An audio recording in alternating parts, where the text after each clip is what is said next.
Welcome to the Patriots Pulse post-game show. I'm your host, John Serenitas, and as always, I'm joined by my partner, WEEI's John Lyons, and I'm also joined by my other partner, New England Football Journal's Kevin Stone. Patriots, for the first time in 11 weeks, lose a football game. They lose to the Buffalo Bills 35-31 in a game that, quite frankly, gentlemen, I think the best way to put it is they blew it. Plain and simple, blew a 21-0 lead, a 24-7 halftime lead en route to a 35-31 loss. And this one stings, John. We talked about it before we went live.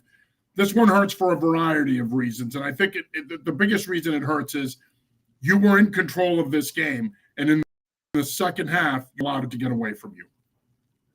Yeah, just a massive missed opportunity by the Patriots today. 21-0 lead in the first half, 24-7 at halftime, even 24-14, midway through the third quarter. And I look at it just a total collapse by their defense as well. 5 straight touchdown drives allowed. Drake May was kind of shaky in that second half as well. You gave up 2 long kickoff returns. One of them you got out of it. The other one led to a touchdown in the second half. So just a really disappointing last 35 minutes or so to this game. And again, a missed opportunity, not just because you're up 21-0 and then 24-7, but if you win this game, Kevin, you win the division, right? And then now you lose this game, and I know we'll get to this later in the show. You compare your schedule to the Bills' schedule the rest of the way, you're still in the driver's seat for the division, but it's a much tougher road than it felt like it was going to be at halftime of this game.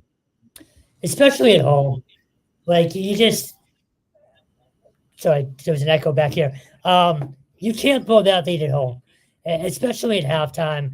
With all the momentum in the world, you're up 14-0 after one and cruising 21-0. It felt like it was over, for the most part. And look, I know Buffalo was a good team and especially a good second half team. So you knew they weren't going to fold. But again, overall, this building was rocking at times today. It's just such a missed opportunity to get it done here. And Drake May talked about it during the week. Like, what better way to win the division than do it against the opponent that you're chasing for the last 5 years. So you're right, a blown opportunity, especially with those leads. You had the crowd into it really at all times today, especially on third down. This place was as loud as I've heard it in years. So you're right, a missed opportunity, but I was confident in the way they approached it post-game. Like, they sounded eager to get back in the building tomorrow and get back to work. And regardless if they had won or not, they would be anyways, but they seem like they know that they could be better, but they're also a team that they love the self-improvement aspect. They love coming back to work and getting better every day. So while I don't think they'll dwell on this, it's hard not to look at this as a missed opportunity. You now have to go play in primetime against the Baltimore team that's kind of hot right now, and they're kind of desperate as well. So it just adds more pressure to next week that you didn't necessarily need to have on your backs. Yeah, a little choppy to start the show here. Once again, having internet issues. I don't know what's going on, but I think we've got it all squared away. Yeah, it's easy to say missed opportunity, but I think at the end of the day, they said all the right things after the game, but this is a bad loss. You can't lose games when you're 3 scores.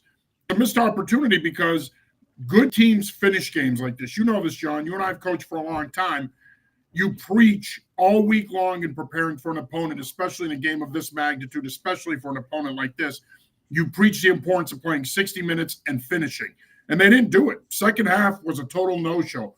First half, they dominate the game. Second half, complete no-show. They get outscored 28-10, lose 35-31. And look, there was a lot of glazing of Josh Allen after the game, and God bless Mike Vrabel and the players for having to answer the 5 million Josh Allen questions as if they didn't know he was good. Apparently, they just found that out today. But at the end of the day, Josh Allen isn't who beat them ultimately. I think, A, they beat themselves, but B, boy, they really missed Robert Spillane and Milton Williams today, because I think James Cook was a bigger factor in this game and the outcome in many ways than Josh Allen was, because he rushed for 107 yards, 2 touchdowns. But man, he gashed them inside the tackles, and they ran right. Williams and Spillane would have been. And the Patriots really missed both of those guys today. The injuries, especially on defense, are starting to catch up with them now.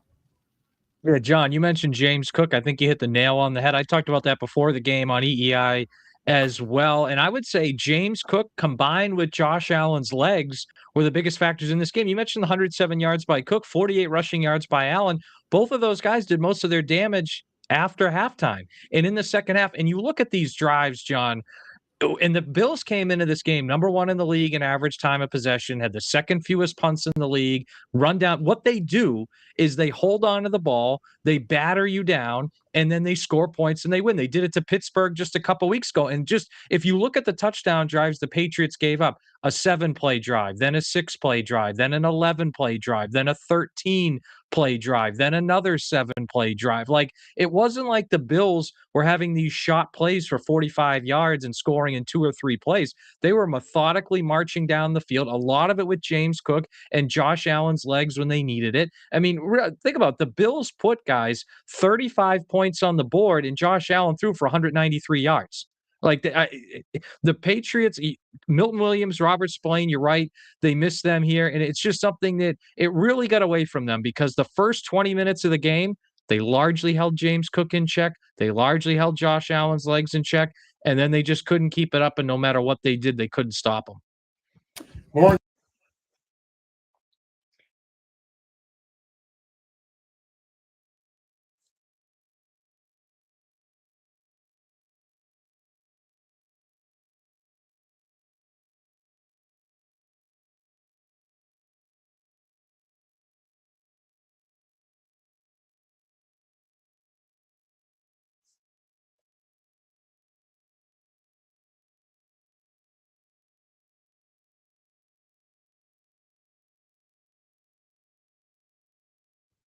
John, I'm not hearing you. I don't know if your mic's off or it cut in and out. Now, as I was saying, to Lauren's point, it wasn't so much about razzle dazzle as much as it was about the fact that they only ran one trick play. The bottom line is, in the second half of the game, Buffalo made some pretty good halftime adjustments. Patriots really couldn't counter those adjustments. And that was the difference really in the game ultimately, is that Buffalo adjusted well defensively. They put more pressure on Drake May. They got after him. Yeah, they were terrible against the run. Obviously, Travion Henderson has a 65-yard touchdown run. But by and large, Buffalo's defense played pretty well in the second half. Patriots defense did not, and offensively, they just couldn't get anything going. So, yes, it's easy to point to the inexperience of Drake May and the, quote, inexperience of the offensive line. But I think at the end of the day, this to me is more about what your defense couldn't do in the second half than what your offense didn't do. When you score 21 to 28 points, regardless of what level of football it is, you should win that game, especially if you get to 31. Losing games when you get to 31, that's bad, and that ultimately falls on your defense. Yeah, and I think offensively, like, they scored 31 points. Like, the only 2 instances I would point to that were really frustrating offensively was when you go back to the Patriots' second drive of the first half, where eventually they had that interception, but it was like an arm punt by May. But they got to a point where they had a 1st and 10 at the Buffalo 43. They throw 2 incomplete passes. Then they have a Vidarian Lowe false start. Then a Mike Onwenu hold. Next thing you know, it's 3rd and 25 at your own 42. So you can't even kick a long field goal. And they end up, I think they took points away from themselves in that sequence there. And then that late 4th down pass to Hunter Henry that was incomplete. I thought it was not a good throw by May. He was high on several throws today. It was a dropped interception as well. But also, Hunter Henry got both hands on it. So, like, I look at those two, and like, the offense scored 31 points at home. Kevin, you said it earlier. That should be enough to win. So I look at those 2 sequences by the offense. But other than that, the story of the day to me is the defense. So 2 things for me. I want to ask you guys something, but first, to your point, John Lyons, I thought before the half there should have been a little bit more urgency, and I feel like, yes, they got the field goal, but I thought you could have got a touchdown there. There was about like a minute, maybe 15 or so. I don't have the exact number in front of me, but I looked at John Serenides, and I know, John, you didn't think they needed to rush it necessarily, but I do feel like they sort of wasted an opportunity at 6 there instead of 3. But just play calling wise, I want to ask you guys, especially in that fourth quarter, even if you have one less 3 and out, you might win that game.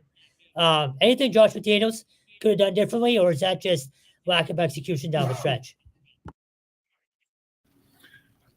I don't know. I mean, I think, look, hindsight's always 2020, right? You can always go back and say, geez, I wish in this situation I called this, or maybe I did this. Nobody beats themselves up in football more than an offensive coordinator after a game, and especially after a loss.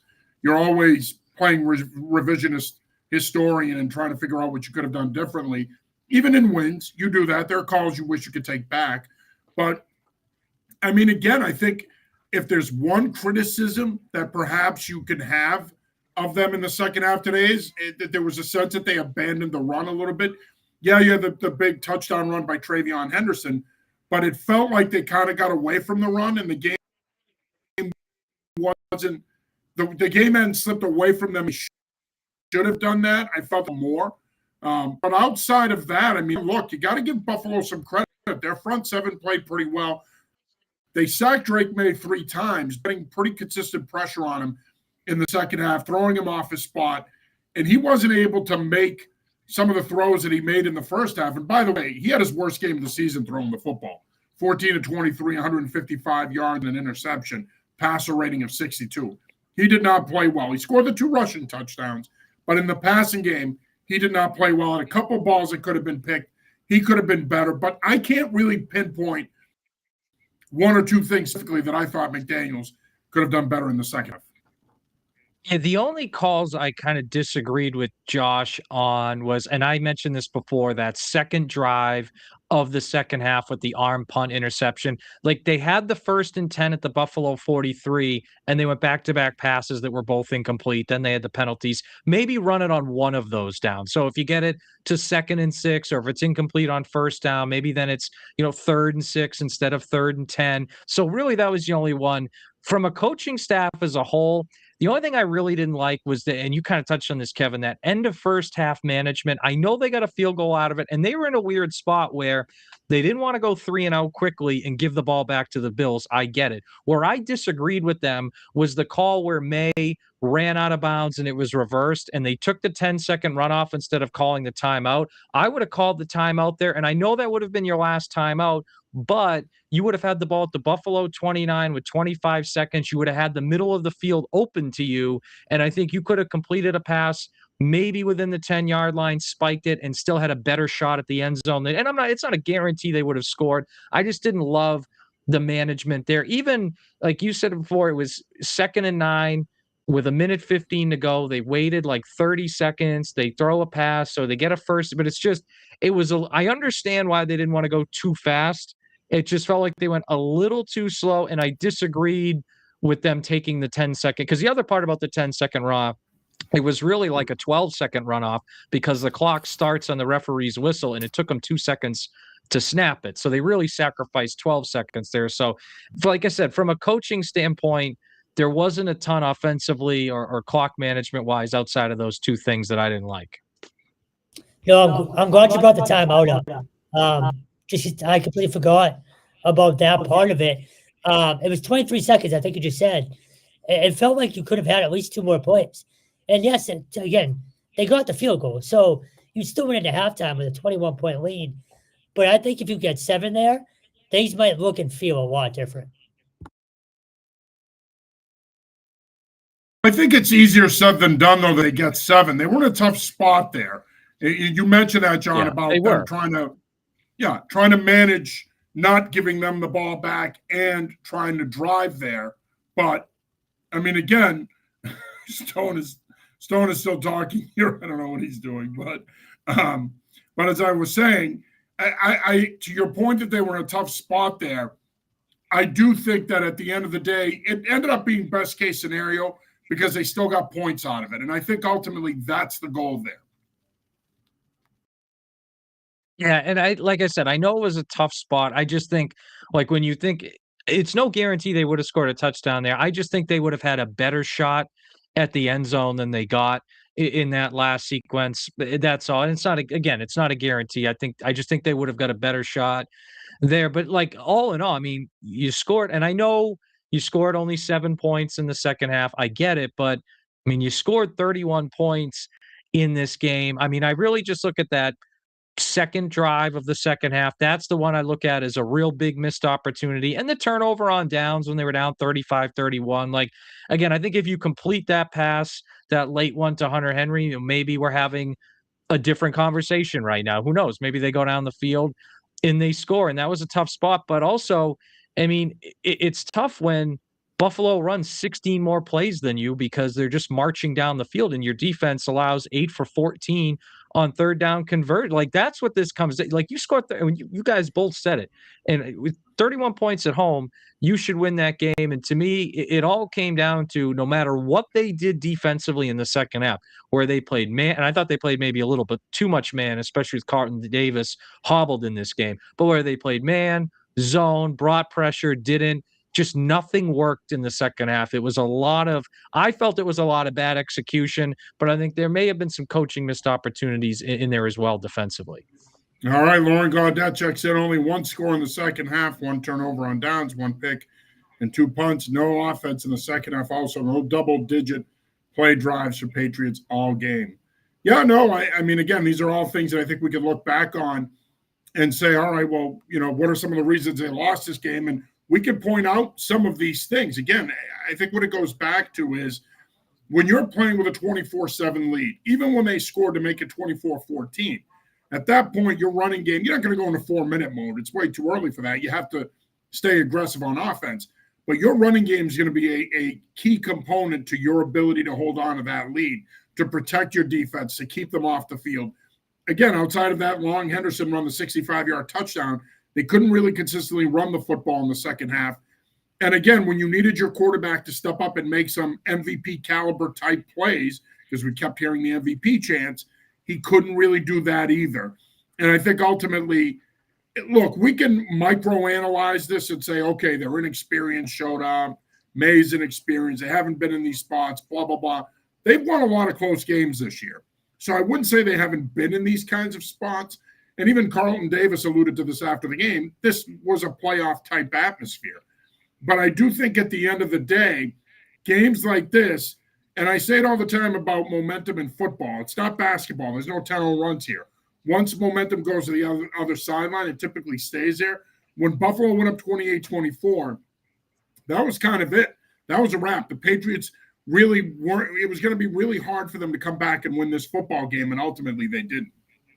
Yeah, and you mentioned the inexperience thing, and I do think that did play a role here in that this is a very young team. And we talked, John, about their depth, right? All year we've been talking about this, and lo and behold, they lost Robert Spillane, and you said it, they really missed him in the second. And no disrespect to Gibbons or Ellis, those guys played hard, but they really missed Robert Spillane in the second half of this game up the middle. Maybe they win this game if they have it. Maybe even if the Bills scored touchdowns on 4 out of 5 drives instead of 5 in a row, you probably win this game. So they really missed Spillane, but I also think you're right, John, in that they've played a lot of close games, whether it was the first Buffalo game, whether it was the Tampa Bay game, and those are really good wins. The Cincinnati game late, they played pretty well, especially defensively, coming up with that stop.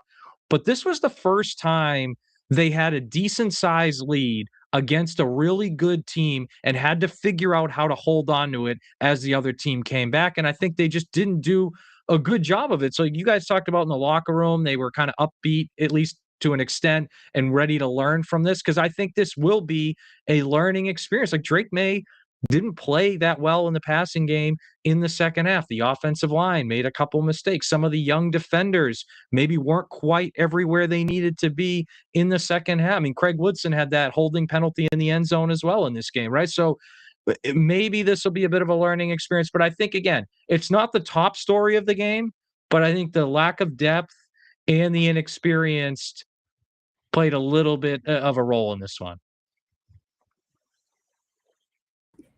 So the only thing I would ask you guys is, post-game, the word of the day was learning lesson.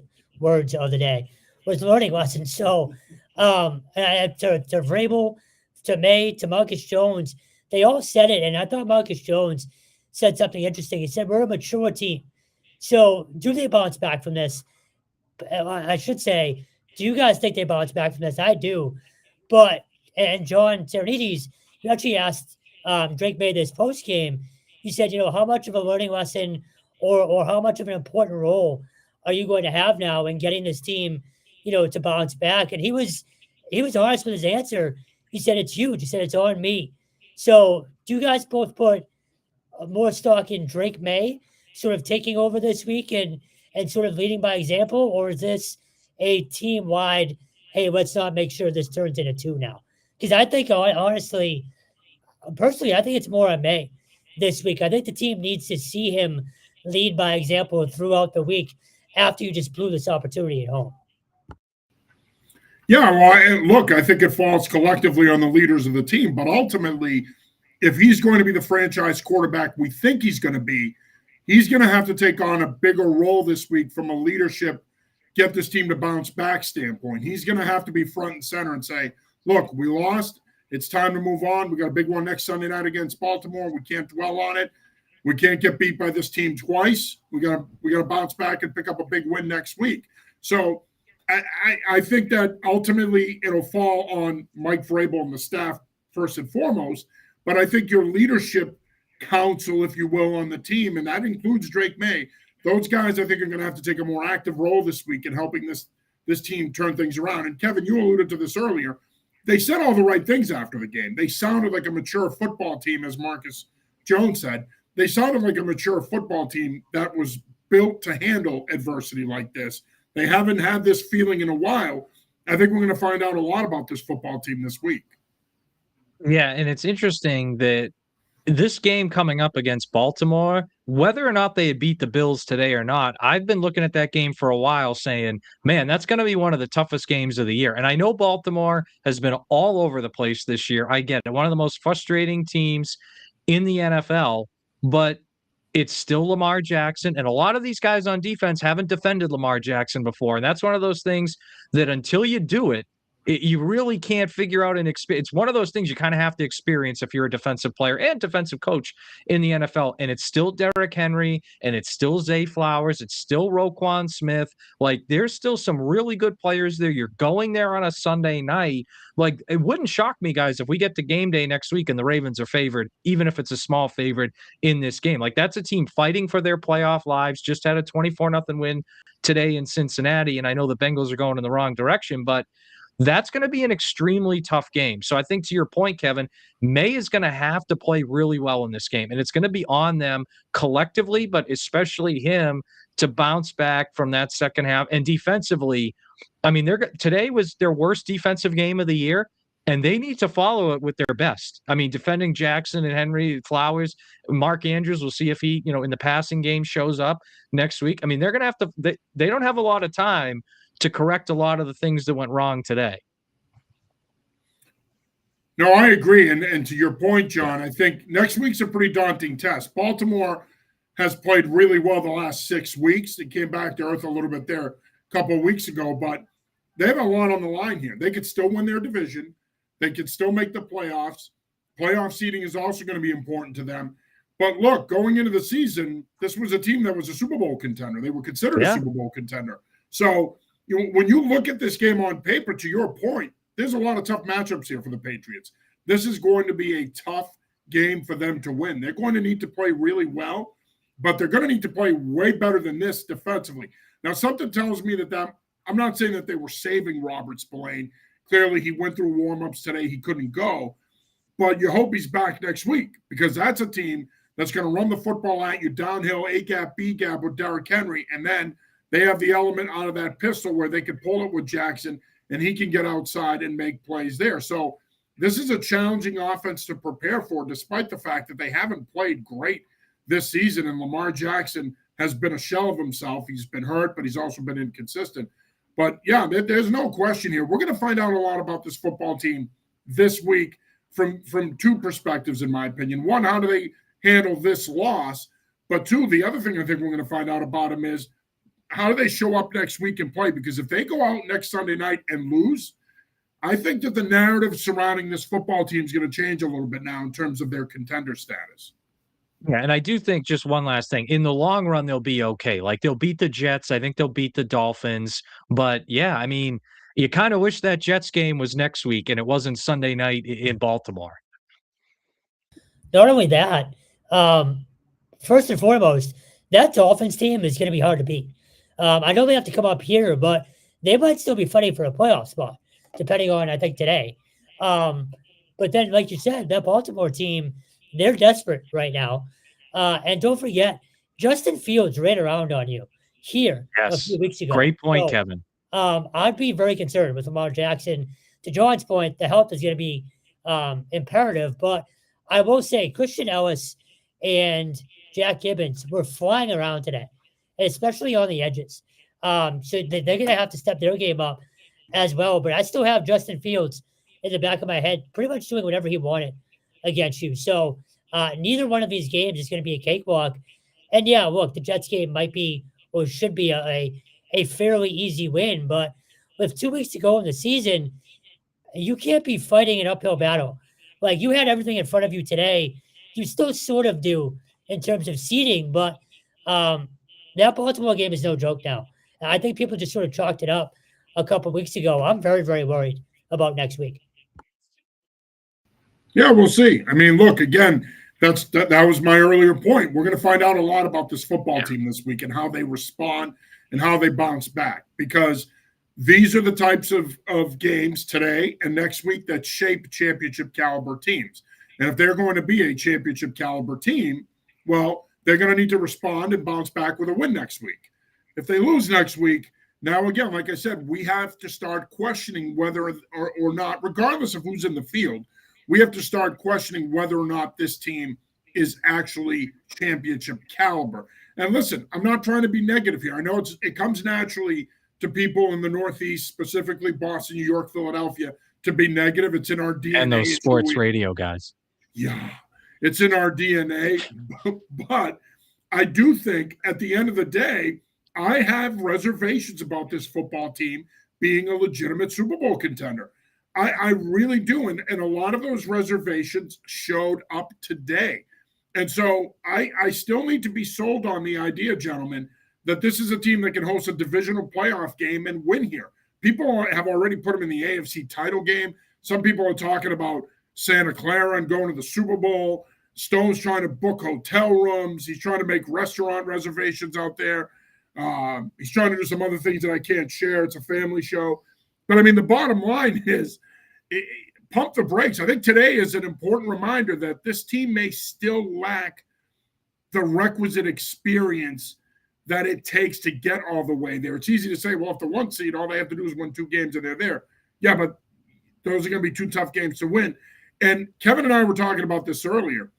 Do they really have that much of a home field advantage here? I don't know if they do. There were a lot of Bills fans here today, man. So TBD as far as I'm concerned. I will say they've lost 3 games this year, all 3 at home. So, and the different circumstances, I know, but it's still. And Kevin, you talked about this last year, the year before. You also talked about it the first month of the season this year. Like it's been a thing you've addressed several times, and I think it's a fair point.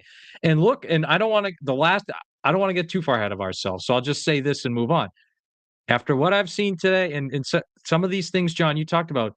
The Houston Texans are fully capable of coming to Gillette Stadium and winning a game 17-10. So I'm just going to say that right now. But look, I think, John, I agree with you. Like the Patriots are a legit playoff team. I think they're one of the better teams in the league.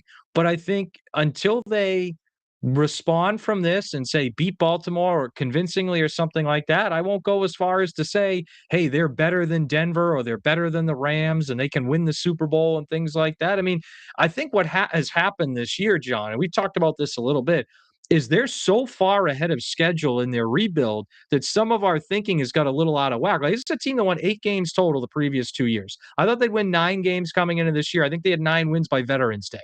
So they're so far ahead of schedule that some of these flaws, like the red zone defense, which has been atrocious so far this year, some of their inconsistencies later in games, special teams returns allowed, they're things that if the Patriots were 7-5 right now or 7-6 or whatever, we'd be talking about them, but we'd more be talking about other things. Because they've won so many games, these things look like an even bigger deal than they are, because now you're in legit crunch time division championship type games in December.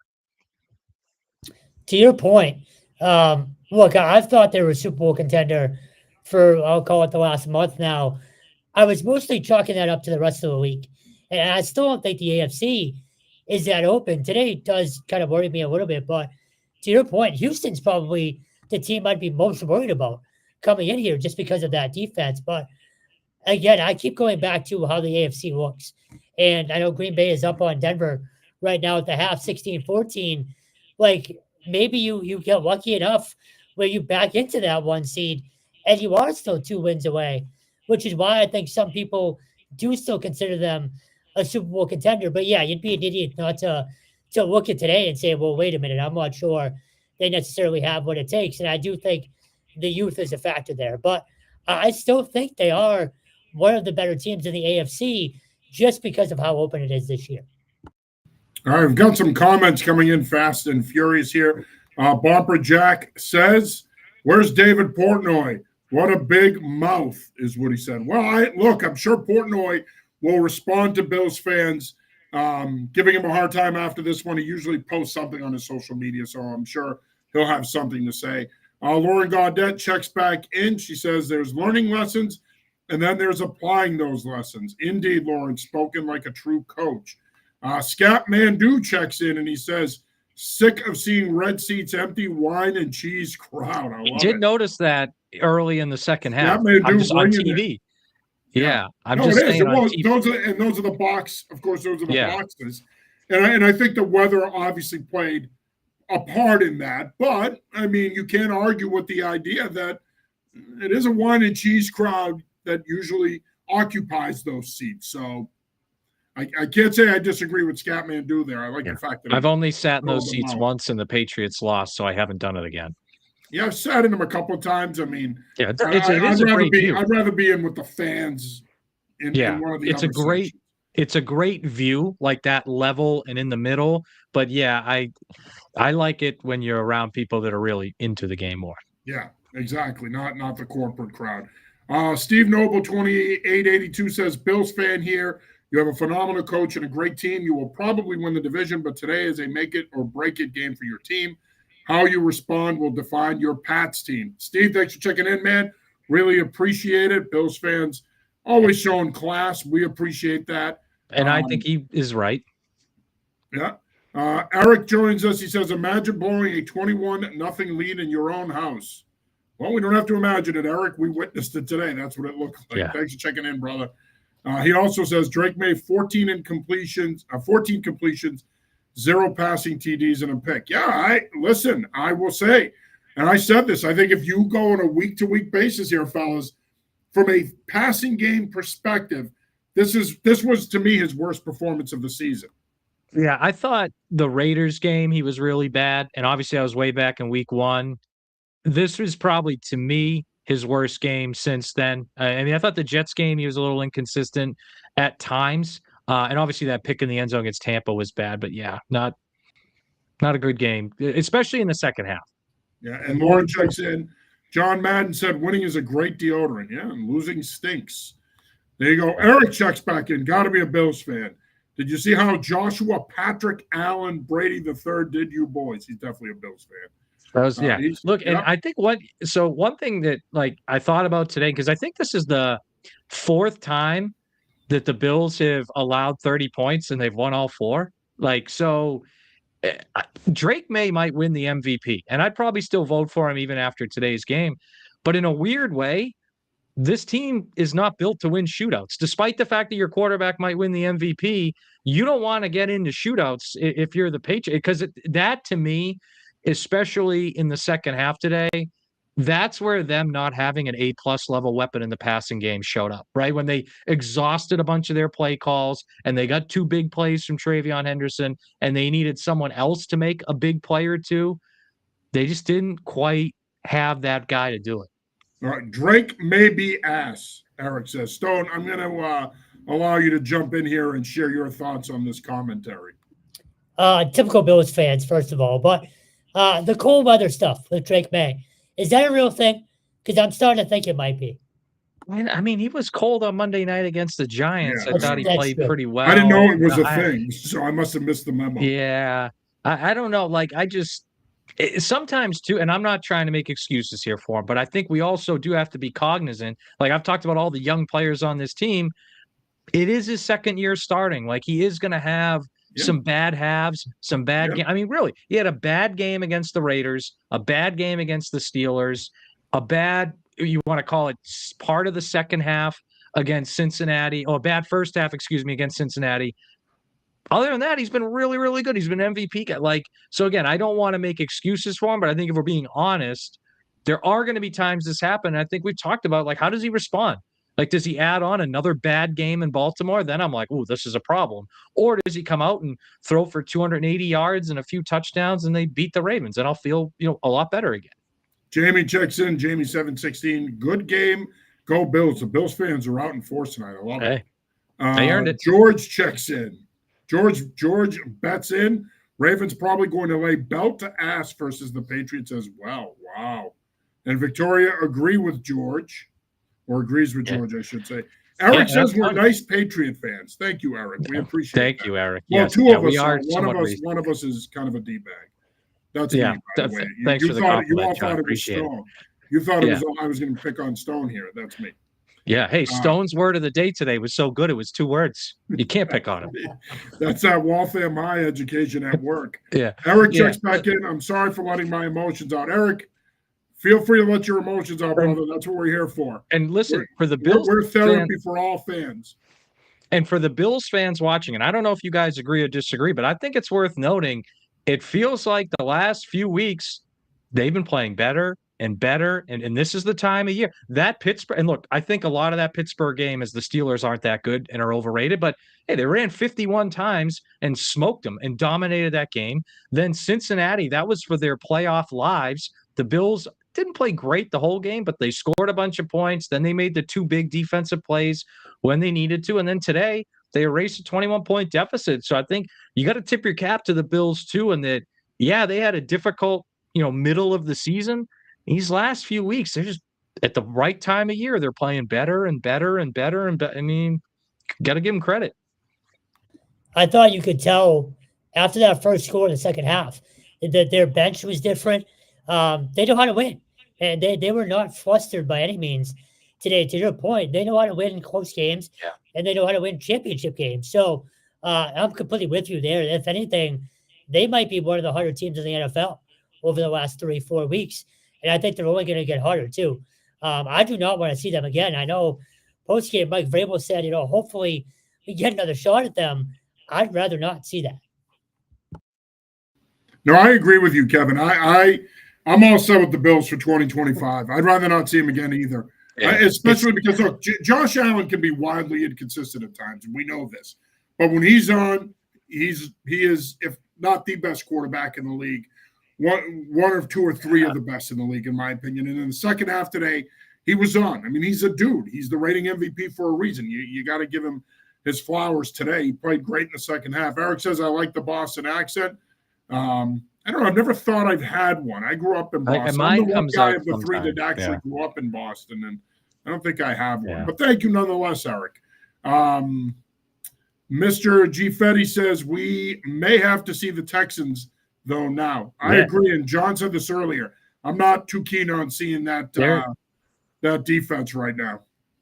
Yeah, and I think it's because, Stone, I agree with you in that the AFC is more open than it's been in a long time. But you look at, and I know I'm stating the obvious, it's the playoffs, it's supposed to be hard. But you look at these teams like Denver, you probably are going to have to go there. And that is arguably the best defense in the league. Houston, arguably the second best defense in the league, even if they come here and they have Nico Collins and that's a team that, again, they can come to Gillette Stadium and win a game. Like, I don't put that, and the Bills just did it if you see them again. So I'm not trying to be doom and gloom here, but I think the people that looked at this Patriots team, to your earlier point, John, are like, oh yeah, they'll go to the AFC Championship game. They're fully all the way back. It's not going to be even the Chargers. Like Chargers just went into Kansas City and ended the Chiefs season today. They run the ball really well. They have a great defense. Harbaugh's a really good coach. Like that'll be a really difficult game if you get to that point. And if you see Baltimore in the playoffs, like that won't be easy. Like I don't think there is a truly dominant team or teams, but there's a lot of good teams that can do things that specifically can give the Patriots some problems. By the way, how nice is it going to be to not see them in the playoffs this year? It is it's such a great feeling to know that they're done. And it's such a great feeling to know that they're not going to be in the playoffs this year. And it's a great feeling to know that we're not going to have to be force-fed Mama Kelsey and Taylor Swift. Thank you, whoever is upstairs here. I believe, I don't know what other people believe. Thank you to that entity or individual, because it is awesome that they're not going to make the playoffs. Eric checks in. Our defense is so bad, I almost ripped through my projector screen and sent my head through the drywall. That's how I feel at the end of every show, usually on Monday nights after I talk to Stone for an hour. And that's every week. Same here. I mean, we don't advocate physical harm on this program, but yeah, I would say there are days that Stone wants to kick me in the nads. There's no doubt about it. And I will say, like, if the Patriots and the Bills play each other again, you got to figure the Patriots will have Milton Williams back. Spillane will be healthier, but the Bills will have Christian Benford back too. You would figure like that was a sneaky big absence for them today too. Although Tre'Davious White played pretty well. He did. But I mean, when Tre'Davious White's your second corner, like then I feel even better about the Bills. So it'll be interesting if they end up, because if the Patriots are the 2 seed, I mean, it's real possible a wild card game could be Patriots Bills or Patriots Jags, Patriots Texans. I think that's the matchups you're looking at right now. Mr. G Fatty checks in. CJ Stroud is back and healthy too. Yeah, I think we all agreed Houston would be a tough matchup.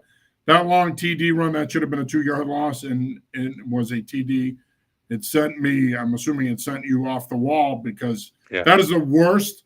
I've coached for almost 30 years. That is the worst run fits and pursuit angles I've ever seen on a toss. There was no backside pursuit. There was none. Zero. It was like watching little kids in gym class running around aimlessly. I coached 3rd and 4th grade girls basketball. That's what it felt like. Yeah, we're all around the ball, blah, blah, blah. And he pops it out the backside and see you later. I mean, that was pretty bad. I'm sure Sean McDermott and his defensive staff are going to have quite the time with that one tomorrow. Lauren checks back in. I think the Bills is that idea of building momentum into the playoffs and peaking at the right time. The Pats had a nice peak in this streak, but can the Pats build that momentum and peak again? Lauren is sneaky negative when it comes to the Patriots, by the way. And I think one thing she feigns fandom, but I think she's sneaky negative. And I think one thing I want to get your guys. We love your participation in the show. Thank you. I want to get your guys' thoughts on this, because there's been 3 times this year the Patriots have had extended rest. Week 1, and they lost that game. The Cincinnati game coming off Thursday night, and they didn't really play that well, at least for the first half. And then today coming off the bye week, and they ran out of gas and lost.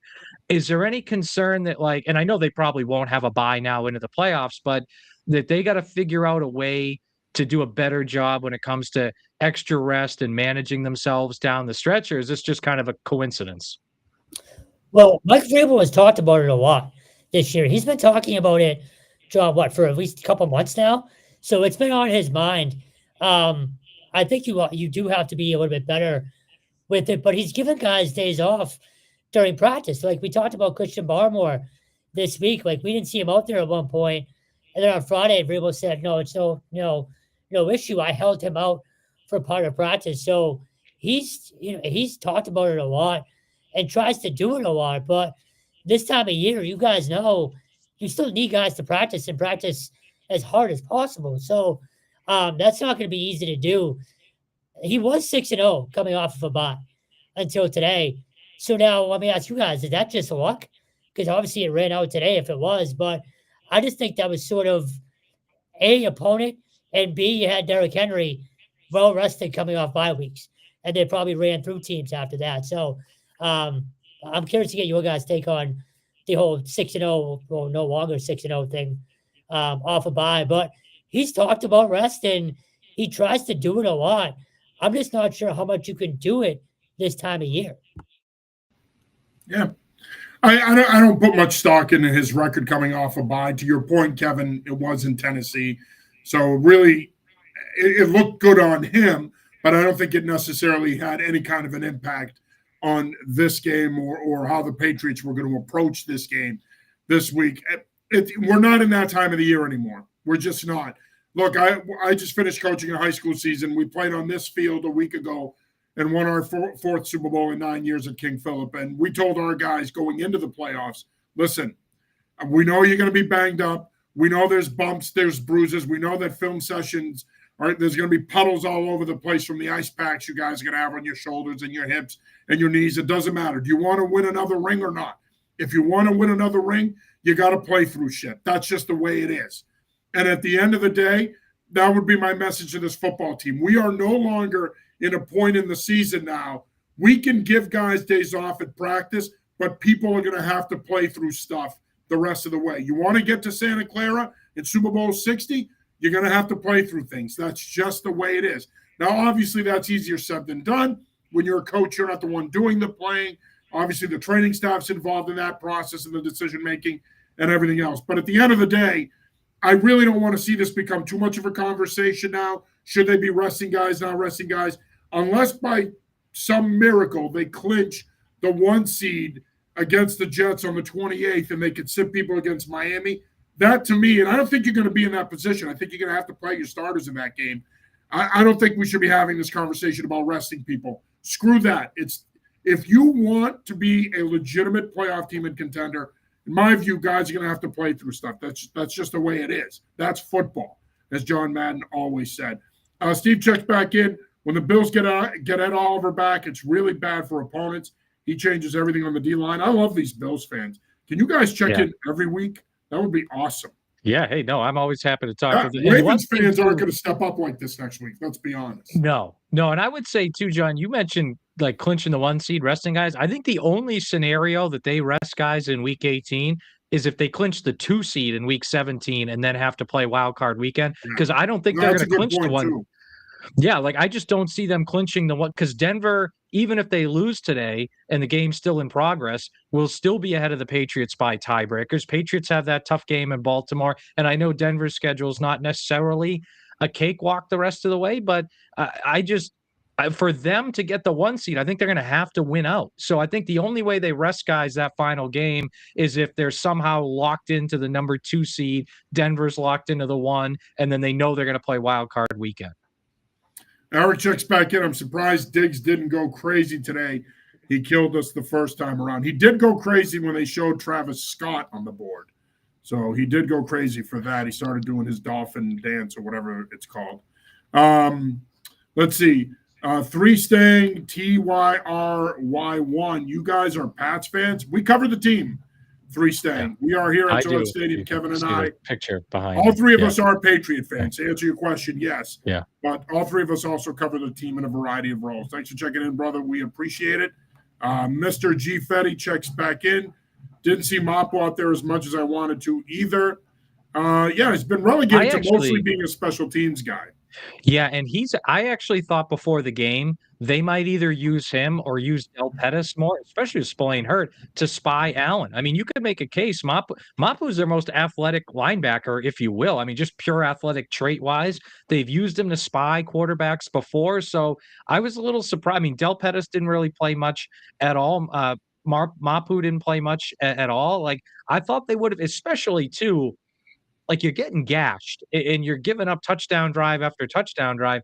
I am a little surprised they didn't go to more of that as they went along, or even go to a 3 safety look and put Marcus Jones at one of the outside corners and not play Charles Woods as much. I don't know. That was something personnel wise. I thought they didn't, especially when things weren't working. They didn't try other things or mix things up. I mean, it's easier said than done, but I felt like Mapu would have been an easy guy, like big enough to tackle James Cook, but athletic enough to spy Josh Allen, and he's not like an A-plus player, but I thought it would have been that would have been something I think maybe in hindsight would have been worth trying a little bit more. George bets in, checks back in. He says, did you guys know the Bills' 21-point comeback is the largest ever by a visiting team in New England in Gillette Stadium history. No, I didn't know that. But well, that's why George bets in. I mean, he gives you information like that. Yeah. And we're talking about Derrick Henry from Three Staying. Well, we were. Old Man Willem checks in. Thanks for checking in this morning as well on the preview show, Old Man Willem. He says, dang it, must have been close. Old Man Willem is down in Connecticut, and he's saddled with shitty Giants games. So as a result of living in that market, he has to be stuck watching that crap franchise. Patriots have won 120 straight home games when leading by 17+, the longest streak in NFL history. Wow. Interesting. Yeah, he talked about that on the broadcast too. Yeah. Yeah. Can you be our offensive coordinator for the Bills? Ours only knows 5 total plays. I'm retired. I actually think Thank Joe you for Brady the offer, though, George. I'm retired. Has done all right. From an outside perspective, I think he has too. I think he could have done. He'll be in play for a head coaching job. Yeah, I'm not sure he gets one, but he'll be in play. When they made the change from Ken Dorsey to him, I thought that was an upgrade, and I thought the way he's used James Cook more and more and more, I give Joe Brady credit. I feel dumber listening to you guys. Thank you, Three Staying. I appreciate it. You can go to bed now. Appreciate it, buddy. All right. We have Go Bill. Stone is pissed right now. He's so pissed at Three Staying right now. Yeah, fix stupid. Oh, I knew it. That's a standard line. I knew that was coming. What the heck is happening to Belichick? His girlfriend is my age. Just figure that out. He's living his best life, man. He's making $10 million a year. Welcome to the news cycle of August, right? But I would say, yeah, that's an interesting 4-8 at UNC. Just not to get off the rails here, that was a disappointment this year on the whole. That was. It was, but I mean, has he lost his fastball? That's the question. Has he lost his fastball? I think it's the exact same thing that happened in New England, John. Like, the biggest reason he's not with the Patriots is from 2017 to 2022, they drafted poorly. We cover the draft. That's the root of it all. If they had drafted Lamar Jackson and Nick Chubb instead of Sony Michel and Isaiah Wynn, he'd still be here, right? Like, and then I think you look at UNC, they brought in 70 new guys, but a lot of them were group of 5 type players, not power 4 players. And then they got overwhelmed at time by the better Power 4 teams. And can they learn from their mistake? I think he's smart enough to learn from it, but we'll see. I think it's the exact same thing that happened here. A lot of good comments coming in. Victoria says he runs duo stretch all game, and those screen passes to Shakir on 3rd and 15 are a fireable offense. Bills fans are awesome. Yeah, and I also think, too, the Bills front office has to do a better job of getting passing weapons around Josh Allen. Oh, absolutely. Yeah. Listen, this today was about Allen and Cook and how good they are. And also, side note, if I am going to be critical of Joe Brady, stay in 12 personnel as much as you can. That's your best personnel grouping. It gets you Kincaid and Knox on the field with Allen and Cook. That's your best personnel grouping, your most effective personnel grouping. It showed up again today, and I've said it forever, fellas. 12 personnel is a bitch to defend. Ask any defensive coordinator. It is the toughest personnel grouping to defend because of the different ways that an offensive coordinator can move those 2 tight ends around and use them in formations. And when Buffalo was in 12 personnel today, they had their most success. So there you go. All right, gentlemen, final thoughts here before we wrap it up. Mr. Stone, I'm going to start with you. I still think they're going to be the best team in the AFC when it's all said and done. Today's frustrating, obviously. Again, you had a home crowd and a chance to clinch a division. You didn't do it. I expect them to bounce back next week. But like we talked about, that Ravens team scares me. Anybody that was chalking this up as a win, you can't. Again, I go back to Justin Fields running around the stadium pretty easily. So I do think they win next week, but it's going to be another dogfight. And again, I do think they end up controlling the AFC, but it's just a shame you're allowing other teams to control what happens now. You really could have controlled your own destiny today. So that's frustrating. But, and John Lyons, real quick, you mentioned earlier this year, we talked about this becoming a hard place to play again. I think it's getting back there. I know John doesn't really think so, but I thought today was as good of a crowd as it's been all year, maybe besides the Giants game. So I do think it's getting back to that point. We won't know until there's a playoff game here, but good showing by the fans today. Sucks they couldn't get it done at home, but I do still think they're going to be the best team in the AFC. Yeah, final thought for me. I think this next week coming up at Baltimore is going to tell us what the Patriots' ceiling can be, right? Like, I think they'll obviously be a playoff team. They'll beat the Jets and probably Miami later in the year. I think they'll win the division. But if you follow this up by looking bad against the Ravens and losing, then I'm going to sit there and say, "Ooh, they might have trouble getting out of wild card weekend." But if you follow this up and you bounce back and they play really well and beat a albeit inconsistent but very talented Ravens team, then I'm going to say, okay, they can go deep in the playoffs. I think this coming week is going to tell us a lot about what their ceiling really can be this year. All right, got a couple messages here as we wrap it up. Steve Noble checked back in. Josh Allen is very special, and I truly believe Drake May will be as well. As a Bills fan, I truly look forward to the battles, appreciate your fans and the games ahead.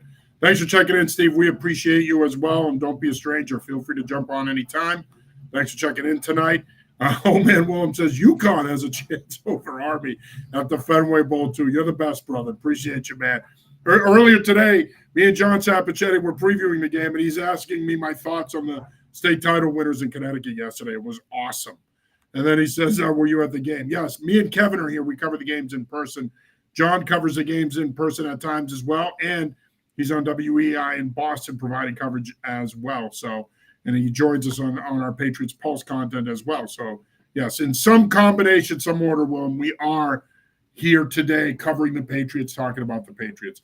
Yeah, look, I think next week's a big one. And I know I'm stating the obvious. It's a big one. And to your point, John, I think we're going to find out, and I said this earlier, and I'm glad that you echoed that sentiment. I think we're going to find out a lot about what this football team is going to be moving forward, where they finish, where they end up. If they lose next week, again, I think it's going to be a situation where you'll take 13-4 and possibly getting to an AFC championship game. If they win, you can still have you can have greater aspirations either way. But I still have questions about this football team in a big game, in a playoff game, if they have enough experience to win a game like that. The talent is there. They got to get healthier. You need Williams back. You need Spillane back. You need Campbell back. But I still think the experience piece is a big part of it for me. We need to see whether or not this team has the requisite experience to make a Super Bowl run here. Again, I think you hit the nail on the head earlier, Lions. They've exceeded expectations. They outpaced their rebuild. You hope that they can build off of this next year and not fall flat on their face like the Washington Commanders did. But I think at the end of the day, next week's going to be a really, really telling game. And look, and Vrabel said this after the game, and I agree with him. A lot of positives to take away from today. They played well enough to win. But the bottom line is when they needed to make plays in key spots, they couldn't. And championship teams, and we saw this here for 20 years, championship teams make big plays in key situations to win games. This team looks like they're still learning how to do that, and I think that that's going to be important. Well, gentlemen, thank you for another great job here on the Patriots post-game show. And of course, we still got 3 more games left plus the playoffs, so we've got plenty of time to talk more Patriots football. But, Mr. Lyons, let's do this again next week. We sure will, hopefully after a win. All right. Stone, let's do this again tomorrow night. Stone is nodding right now. He's still not happy with 3 Stang or whatever his name is. I mean, he is chomping at the bit right now. If he could jump to the screen. He is, here's the thing about Stone. He's like a pit bull chihuahua mix. You get him going, he's like, and he attacks. So there you go. But, hey, great job as always, gentlemen. Great content as always. And let's do this again next week. And that'll do it for this week's episode of the Patriots Pulse Game Show. Again, the Patriots losing to the Buffalo Bills 35-31. That'll do it for this week's episode. For John, Kevin, I'm John Serenitas. We will be back with you next week. Until then,